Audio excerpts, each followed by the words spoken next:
কার কখন মরণ হবে আল্লাহ ছাড়া কে জানে। রংপুরের দিকে দেখলাম এক বক্তা বয়ান করতে করতে মৃত্যুবরণ করে ফেলেছে। রানিং মানে কথা বলছেন, মাত্র খুতবা পড়েছেন, কোরআন তেলাওয়াত করেছেন, ওয়াজ মাত্র শুরু করেছেন, হঠাৎ করে মস্তিষ্কে রক্তক্ষরণ শুরু হয়েছে, একদম ধপাস করে টেবিলের উপর পড়ে গিয়েছেন, মেডিকেলে নিয়ে গিয়েছে, কিছু সময় ট্রিটমেন্টে থাকার পর আল্লাহর কাছে চলে গিয়েছেন। কার কখন মরণ হবে আল্লাহ ছাড়া কে জানে। কতই না সৌভাগ্যবান যে মানুষরা নামাজে মৃত্যুবরণ করে। সাহাবীরাও পছন্দ করতেন তাদের মৃত্যুটা কোনো নেক আমলের পরে হোক, সেটা জিহাদি হোক, হজি হোক, যে কোনো উত্তম আমলের পরে তাদের মৃত্যু হোক। আল্লাহ আমাদেরকে ওই রকম সুন্দর একটা মৃত্যু দান করুন। তো যে কোনো ক্ষেত্রে তার পেছনে লোকেরা থাকবে। অথচ এই বাংলাদেশে বিশেষ করে নির্বাচনের টাইমে কি হয়, আসবে সবার পরে কিছু নেতা সবার কাঠ ডিঙ্গিয়ে, বিশেষ করে শুক্রবার দিনে বসবে সবার আগে ইমামের পেছনে।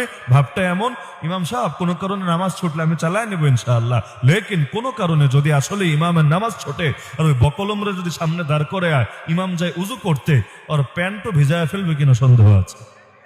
আমরা তো থাকি এমন এক দেশে, আমাদের নেতা হয় মাশাআল্লাহ এমন এমন নেতা, এক একজনকে যদি বাইতুল মুকাররমে একদিন বরকতের নিয়তে একদিনও যদি দেওয়া হয় যে আজকে তো আপনি এসেছেন, নামাজ অন্য টাইমে পড়েন কি পড়েন না জানি না, আজকে ঈদের দিন বা জুম্মার দিন অন্তত পেয়েছি, অন্তত নামাজটা পড়ায় দেন। হ্যাঁ, মহিলা হলে তো যাবেই না, তারে বলাই যাবে না। পুরুষ যদি হয়, তারে যদি এভাবে একদিন ইমাম সাহেব সম্মান দিয়ে সামনে দেয়, অবস্থাটা কি হবে আমার দেখতে বড় মনে চায়। ব্যক্তিগতভাবে আমি এমন এক বাংলাদেশে স্বপ্ন দেখি, ইনশাআল্লাহ সুম্মা ইনশাআল্লাহ একদিন না একদিন হবে, যেই বাংলাদেশে রাষ্ট্রপ্রধান হবেন যিনি, বাইতুল মুকাররমের খতিব হবেন তিনি, যিনি রাষ্ট্র নেতৃত্ব দিবেন, জাতীয় ঈদগাহে ঈদের দিনও তিনি ঈদের নামাজও নেতৃত্ব দিবেন।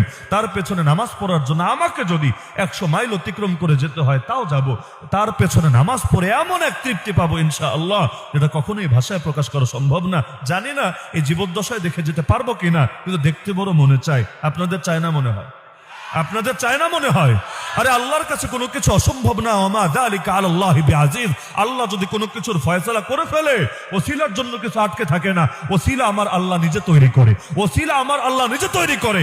আল্লাহর যদি ফয়সালা থাকে, এই বাংলাদেশ ইসলামের বাংলাদেশ হবে। দুনিয়ার সব সেকুলাররা, সব নাস্তিকরা, সব বামরামরা, সব হিন্দুত্ববাদীরা মিলে যদি ষড়যন্ত্র করতে থাকে, আমার আল্লাহ নিজেই গায়বী মদদ দিয়ে সবার ষড়যন্ত্রকে নস্যাৎ করে দিয়ে ইসলামের বিজয় করবেন করবেন ইনশাআল্লাহ। বিজেপি, আরএসএস, ইন্ডিয়া আসলেই যদি এত পাওয়ারফুল হতো, বুড়ি বয়সে আমাদের দিদিরে এভাবে পালিয়ে বেড়াতে হতো না। চূড়ান্ত ক্ষমতার মালিক কে? একমাত্র আল্লাহ, কেবলমাত্র আল্লাহ, শুধুমাত্র আল্লাহ, দ্বিতীয় কেউ না। এখানে আমার আল্লাহ অন্যদেরকে সাময়িক ছাড় দিতে পারেন, তবে ছেড়ে কখনোই দেন না। চূড়ান্ত নিয়ন্ত্রণ তার কাছে।